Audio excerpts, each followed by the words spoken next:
নাই ৰাজীৱ ভৱন বুলি নহয়, গোটেই অসমতে এটা উৎসৱমুখৰ পৰিৱেশ হৈছে। বিশেষকৈ গৌৰৱ গগৈ ডাঙৰীয়াক কংগ্ৰেছ দলৰ সভাপতি দিয়াৰ কাৰণে গোটেই অসমতে সকলো জাতি জনগোষ্ঠী, নৱপ্ৰজন্ম, শিক্ষিত মানুহ, সকলো জাতি মানুহে উৎফুল্লিত হৈছে আৰু তেখেতলোকে এইবাৰ এক পৰিৱৰ্তনৰ স্বাৰ্থত সকলোৱে কংগ্ৰেছৰ দলৰ লগত আহিব বুলি আমি গম পাইছোঁ।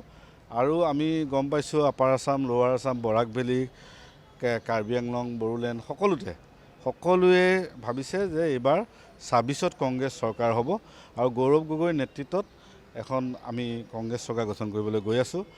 আৰু আমি এই যে বিজেপি মিথ্যাচাৰ, বিজেপিয়ে যি ধৰণে অসমৰ মানুহক অন্যায় কৰিলে, যি ধৰণে মূল্যবৃদ্ধি, নিবনুৱা সমস্যা, বানপানী, গৰাখহনীয়া সমস্যা, এই গোটেইবিলাকৰ বিৰুদ্ধে আজি অসমৰ ৰাইজ আগবাঢ়ি আহিব আৰু ২৬ত কংগ্ৰেছ চৰকাৰ হ'ব।